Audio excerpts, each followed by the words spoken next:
दोस्तों, एक कुत्ते का छोटा सा बच्चा जो उसे सड़कों पर गाड़ियों के नीचे कुचल दिया जाता है, बेरहमी से उसको मार दिया जाता है, तो वहां पर उसका दर्द क्या होता है, इतनी भयानक उसको पीड़ा होती है। तो उस भयानक पीड़ा में वो क्या बोलता है, उसी पर है मेरी कविता। कोई हमें लकड़ी से मारता है तो कोई हमें पत्थर से मारता है, कोई हमारे लात मारता है और कोई हम पर गाड़ी चढ़ाता है।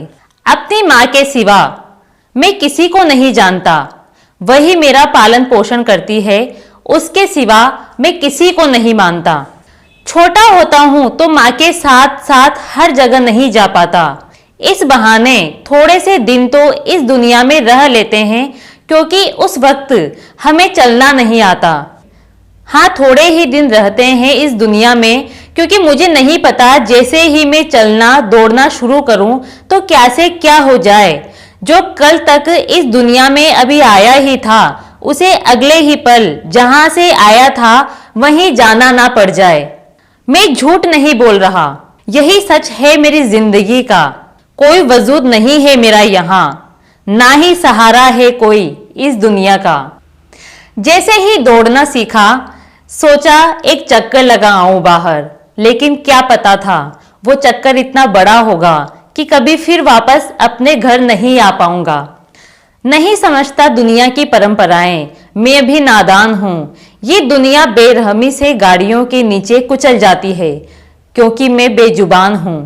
मेरी चीख उसके कानों तक नहीं पहुंची। मैं तड़पता रहा, चिल्लाता रहा, लेकिन किसी ने मेरी नहीं सुनी। बहुत दर्द हो रहा था मुझे, खून से लथपथ था, थोड़ी सी तो सांस चल रही थी फिर भी, लेकिन किसी ने ध्यान ना दिया। फिर दूसरी गाड़ी आई और बेरहमी से दोबारा मुझ पर चढ़ाई। क्या बिगाड़ा था मैंने किसी का, मेरी तो किसी से दुश्मनी भी नहीं थी। मेरे शरीर को चकनाचूर कर दिया, मेरी तो किसी से बदसलूकी भी नहीं थी।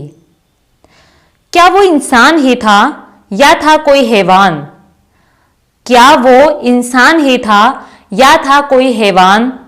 अगर ऐसे ही होते हैं इंसान, तो मुझे नहीं आना इस दुनिया में बनकर संतान। चीख तो मेरी सुनी ना होगी, हालत तो मेरी देखी ना होगी। शीशे के अंदर पैक जो है गाड़ी में, सांस चल रही है अभी थोड़ी सी, बचा लूं इसकी जान, कोशिश तो थोड़ी सी भी की ना होगी। मेरी माँ सड़क पर बैठी रो रही है, वो सड़क पर गुजरने वालों से मदद मांग रही है, लेकिन कोई नहीं सुन रहा उसकी, नहीं देख रहा उसका कितनी भयानक पीड़ा से वो गुजर रही है। दोस्तों, ये कविता अगर आपको अच्छी लगी तो ज़्यादा से ज़्यादा लोगों तक इसे शेयर करके सपोर्ट करें।